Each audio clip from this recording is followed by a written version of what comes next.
The National Weather Service.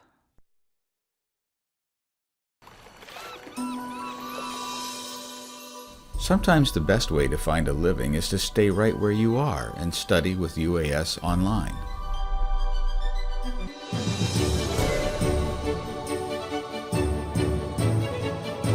Career-specific distance programs from the University of Alaska Southeast are the fastest way to increase your earning power.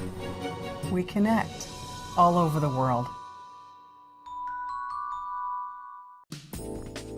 Welcome to Alaska Weather, a production of Alaska Public Media and the National Weather Service, Alaska Region.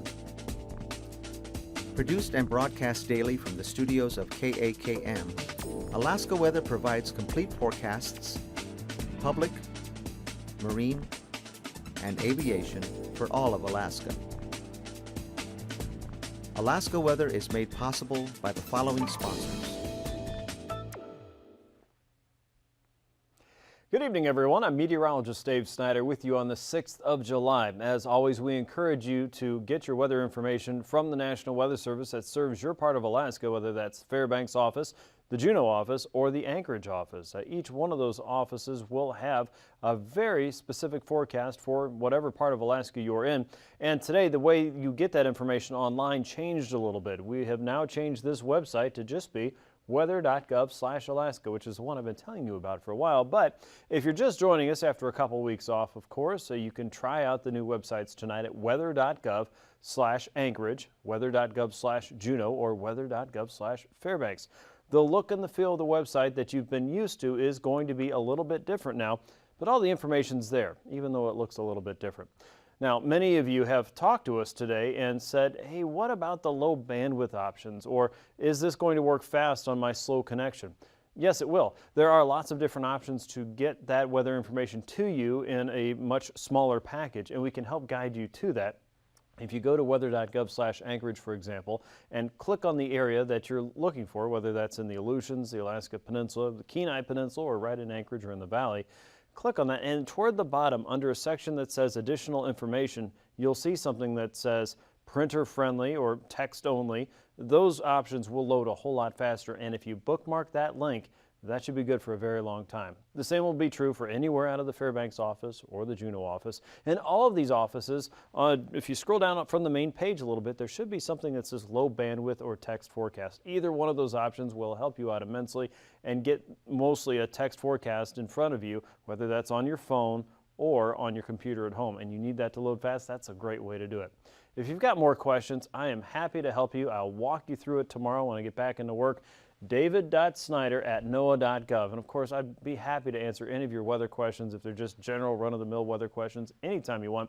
But specifically website troubles or just questions or concerns, please let me know, and I'll do my very best to either find help for you or walk you through it myself. I'd love to talk to you and love to know if you love it or hate it. Either way, we're good to go. Here's a look at the weather now. Let's get on with it. In the upper Kuskokwim Valley, we're still watching the water around Nikolai. There is still some minor flooding, it sounds like. The access road to the dump may have some water over that low water crossing. Sounds like it might be impassable, but you would know if you're in Nikolai. But it sounds like the water is still going to be a concern for at least another 12 to 18 hours or so. And so until about 12:45 or so tomorrow now, we're watching for flooding to continue. Flood advisory means that flooding is possible or occurring, and it looks like a relatively minor occurrence, a nuisance flooding kind of event, but one that is still worth watching and paying attention to, and hopefully not impacting your life too much. So if you're in Nikolai, let us know what's going on there and if things are improving or getting worse. We'd love to know. Weather.gov/Alaska, the place to go to get that updated information with the Alaska Pacific River Forecast Center as well. The fire danger concerns, it seem to be getting better and better. We still have a few dry spots up across the North Slope there into the interior, but away from the coast and around Haines still seems to be one of the drier spots for you.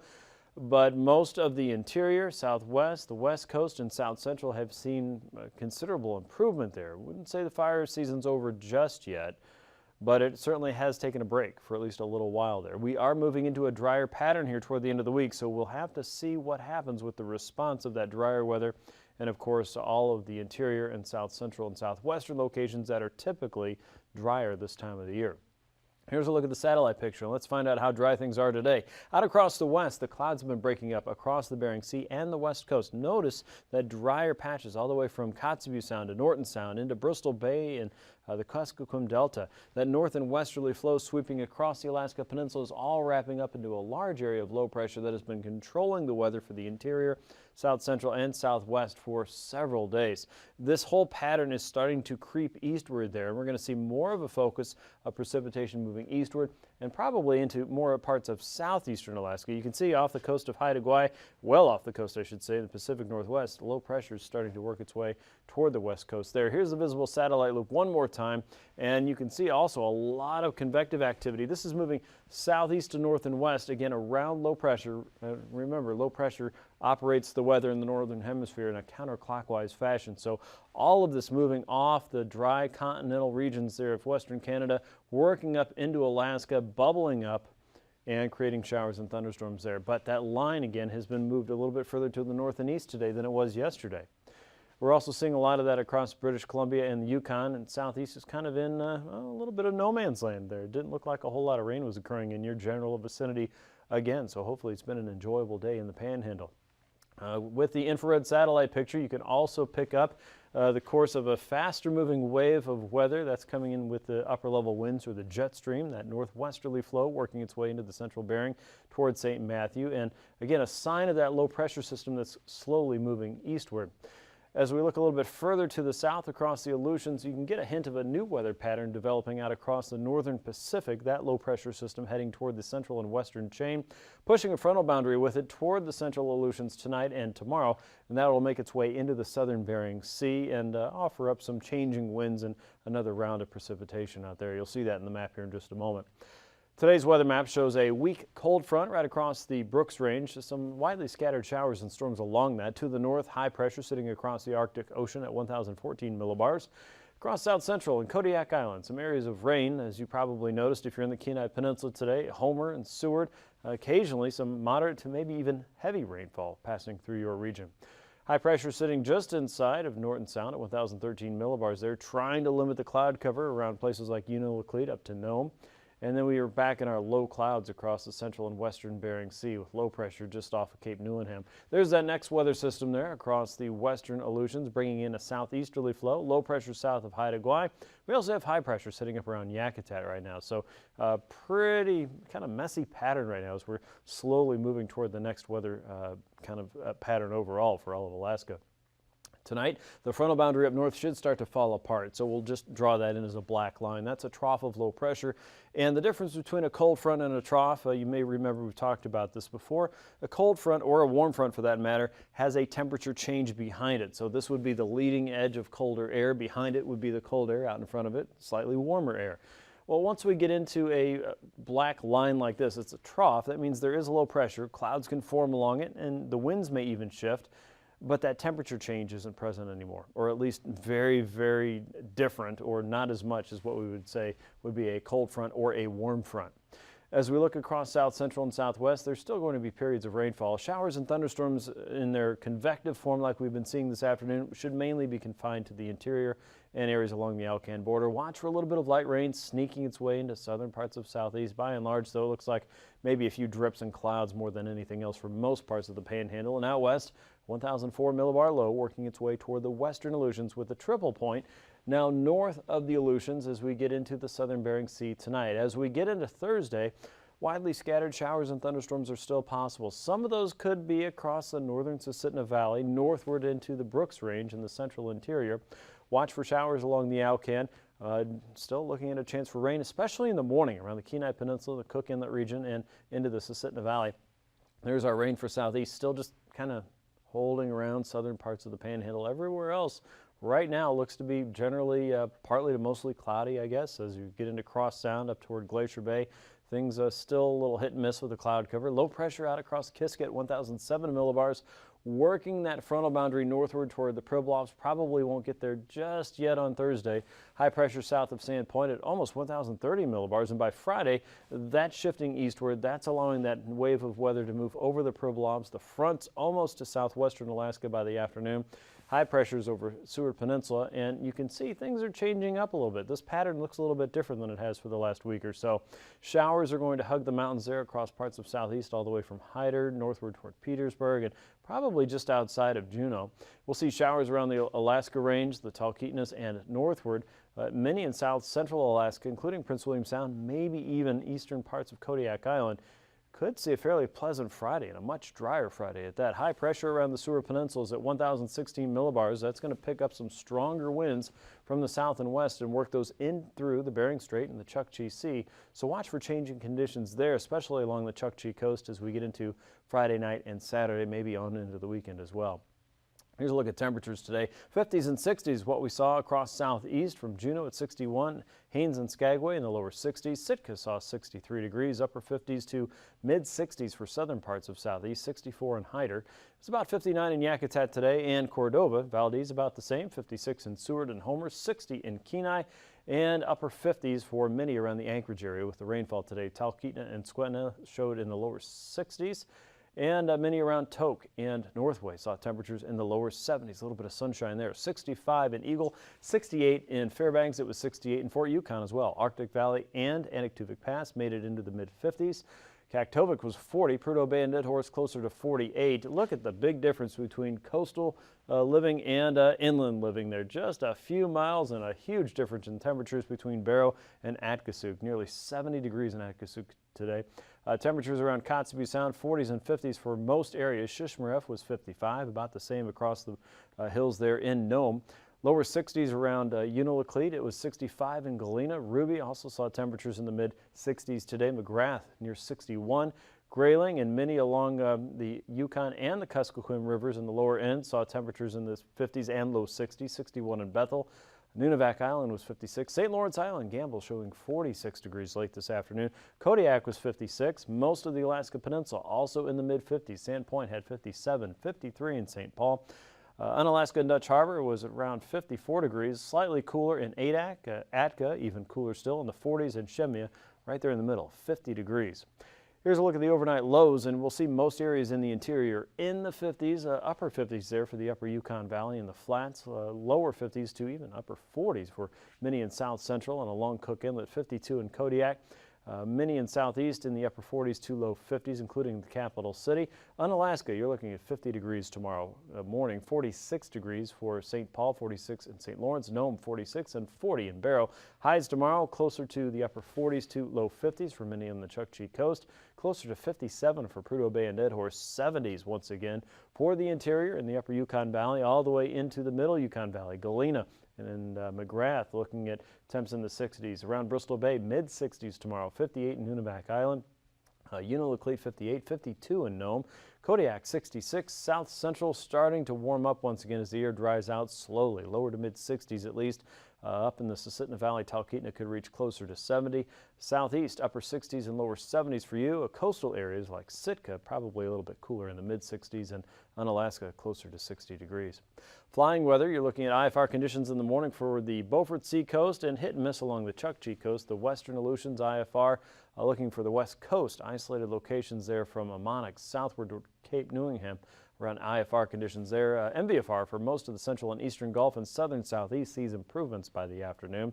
Look for MVFR across the coastal areas of the YK Delta, Norton Sound, and the western end of Seward Peninsula with IFR conditions continuing for the Beaufort Sea Coast and a risk of convection in the afternoon.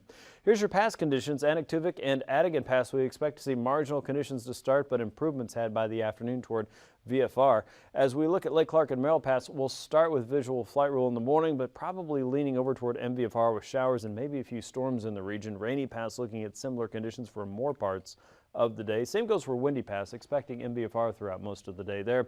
Isabel Pass, we expect a VFR start to MVFR. Same goes for Mentasta Pass, not as many thunderstorms in that region, but Tanita Pass could certainly see a few showers or thunderstorms pop up. Portage Pass likely starts at IFR with MVFR developing in the afternoon. So improvements there, and Chilkoot and White Pass still sitting pretty, expected to be VFR for you Thursday tomorrow. Freezing levels indicate that trough of low pressure is on the move. You can see that cold air that's dropped down across the Gulf, levels there as low as 8,000 feet for many areas, maybe even 7,000 feet across the Wood Mountains into the Norton Sound region and around Unalakleet. Out across the western chain, levels there as low as 8 to 10,000 feet, but by and large, most of the interior between 8 and 10,000 feet, and the same goes for southeast and a good part of the Alaska Peninsula too. Now here's a look at icing now, and above 9,000 feet, you're going to have to climb pretty high up there to find light to isolated moderate. As we understand it, there across the north slope, probably a small area between Prudhoe Bay and almost Atkasuk, and then southward toward Anaktuvuk Pass, and also north of the Bering Strait through the western tip of the Seward Peninsula and the western chain. Most areas in southeast should be relatively A-OK. The jet stream has our position of low pressure across eastern Asia on the move, and with that comes a ridge of high pressure from the west to the east. That should change up the weather pattern as we go. Wind speeds aloft relatively slow, 60 to 80 knots or so coming out of the west and southwest. At 9,000 feet, you can see wind speeds in the interior are fairly slow. Across the west coast, they're a little bit more from the southwest at 20 knots or so. Low pressure moving across the central and western Aleutians is picking up winds ahead of it from 40 to 50 knots, and low pressure sitting just west of Haida Gwaii, drawing in slow moving air across Prince William Sound and southeast at about 5 to as strong as 20 knots. A very similar pattern here at 3,000 feet. Here's our ridge of high pressure across the west coast. Southwesterlies behind it, 20 to 40 knots at times, and northwesterlies coming into the western chain. Wind speeds across the north slope anywhere from 10 to as strong as 30 knots across the west. Turbulence potential below 4,000 feet is expected across the Bering Strait and Chukchi Coast and Kotzebue Sound. Light to isolated moderate there below 4,000 feet. Across the southern parts of the Alaska Peninsula and the eastern chain below 4,000, and just out of reach of southeastern Alaska. But if you're headed south toward the Pacific Northwest or British Columbia, you may run into that tomorrow. That's a look at your aviation forecast. I'll be back with a look at your marine weather as well as your sea ice update here in just a few minutes. It's important for us as pilots to recognize that there's a very delicate balance that exists in our recreation or our field of career or whatever else it may be. Are there some professional pilots in the crowd, or pretty well all general aviation? Is there a mix? Who flies for a living? Couple? Anybody fly helicopters? Anybody a rotary wing pilot? Joel? Oh, sit up front so I don't have to talk loud. Okay? Yeah. Now, I hate to make jokes about helicopter pilots. They have enough trouble, don't they? All those moving parts. Holy cow. Now, when I talk about the delicate balance that exists here, what I mean is you have a specific reason to go flying. That's the mission, if you would. There's a certain airplane that you're going to use. That's the machinery involved that you're going to use. It must fit the job, okay? 2 people in a 2-seat airplane. That fits the job, right? This used to be a big thing with agriculture spraying, crop spraying. If they're using the right machinery, it works pretty well. Super Cubs with wire cutters and so on aren't really the best way to go. Further to that, the aircraft must be in the proper environment, and the simplest example of that would be a VFR-equipped aircraft with respect to instruments and radios in an IFR environment. It is just not going to work. Now, further to that, the pilot. By statistics, they're going to say that's the weak part of the equation, if you would, because the majority of aircraft accidents are pilot error.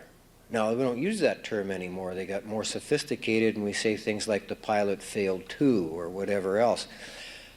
I don't like that particularly, because if you turn the scenario around, we'll find that 100% of the flights that ended successfully also had a pilot on board. So the accident investor may say that the pilot is the weakness in the equation. I say it's a strength, because you have the responsibility and the authority that goes with it to say, this aircraft does not fit this environment, or I don't fit the environment with that aircraft or any combination thereof. You have to do that, okay? Now, I'm not going to talk about this anymore because I think if you keep a picture of this in the back of your mind, that a lot of what I talk about a little later here will make a bit more sense. We have a poster that says that a superior pilot is one that uses superior judgment, blah, blah, blah.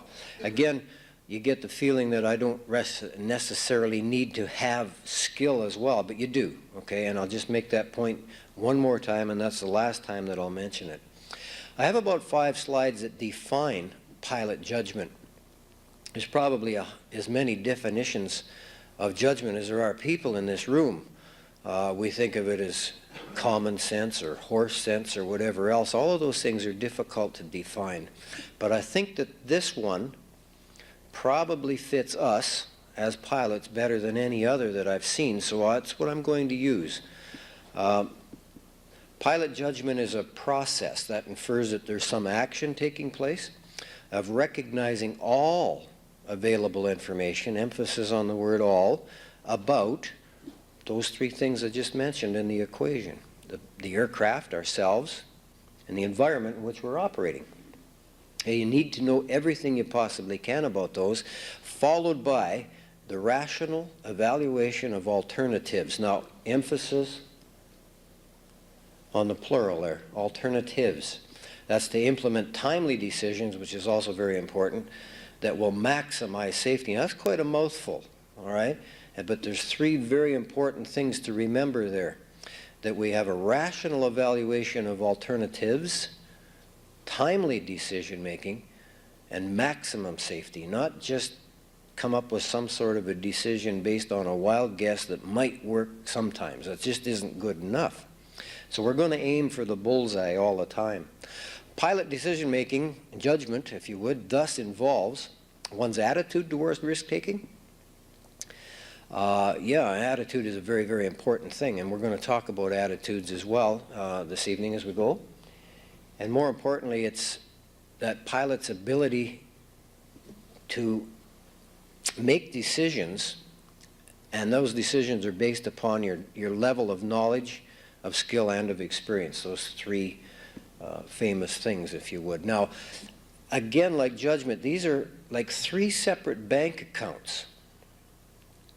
You can't trade one for the other. You have to maintain a healthy balance in each one, all right? Most accidents, now here I am, it seems like I'm dwelling on the negative, but that's the hard evidence. When an aircraft accident occurs, very seldom do we find that it was a lack of skill, okay? Most often pilots have the level of skill required. Knowledge may have been a little bit weak, or probably the combination of machine and environment wasn't just quite right. But you do have to maintain a balance. You can't trade one for the other. The person that's extremely skillful with the aircraft that doesn't understand the airspace structure or air traffic control clearances is not a complete professional pilot. Okay? And we are all supposed to be professionals.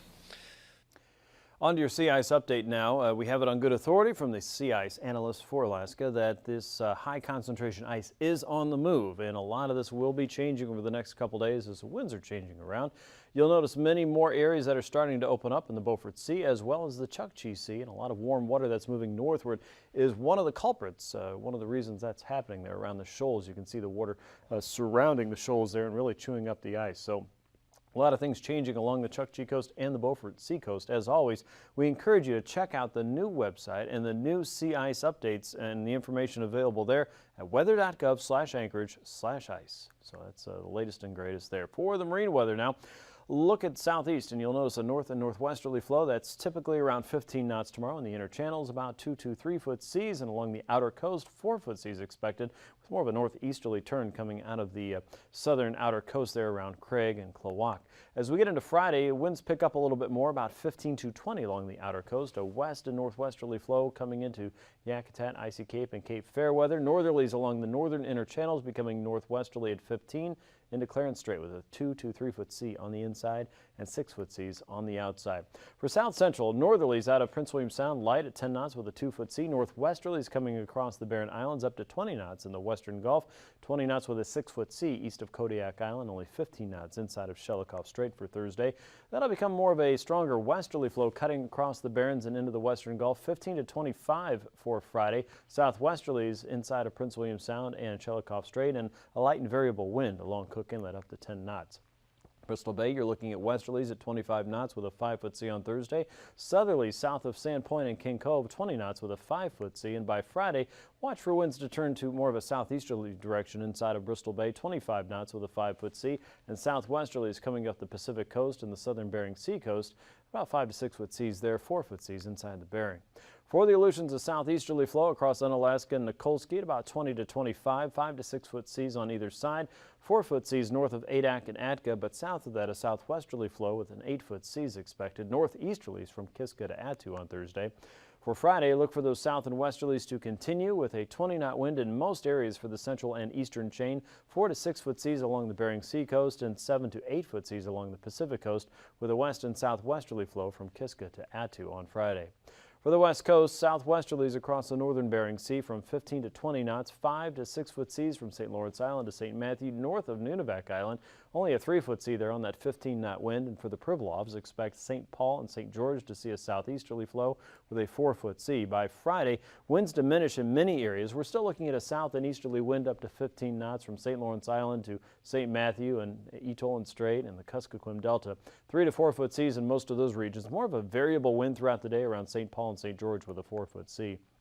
For the North Slope, easterlies around Kaktovik up to 20 knots with a 6-foot sea. Still winds blowing over the ice, 5 to 15 knots from Prudhoe Bay to Barrow, and then to the west, a stronger southerly flow is developing, 10 to 20 knots there, becoming 15 to 20 with 5-foot seas on Friday. Winds go light around Prudhoe Bay and Kaktovik, 5-foot seas expected there with a light easterly flow around Barrow at 10 knots on Friday afternoon.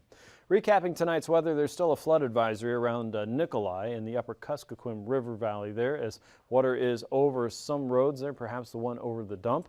Look out across the central and western chain. A new weather pattern is moving into the Bering Sea. That will weaken with time as it runs into a ridge of high pressure. And drier weather is developing across south central, the interior, and southwest, with wet weather still lingering across southern parts of southeast for Thursday and into Friday. Watch for fewer showers across the interior and the east, and maybe a glimpse of the sun across south central, Prince William Sound, and Kodiak Island as we head into Friday as a new weather front approaches southwestern Alaska. Thanks for watching Alaska. These forecasts are to be used for planning purposes only. Call 1-800-WX-BRIEF for a formal pre-flight briefing. Always file a flight plan before you go flying. The U.S. Coast Guard Auxiliary urges you to leave a float plan with a friend or the harbor master before you go boating. Alaska Weather is made possible by the following sponsors.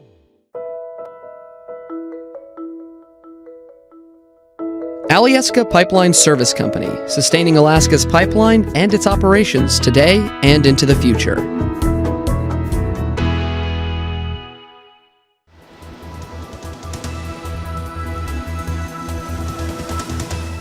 The National Weather Service.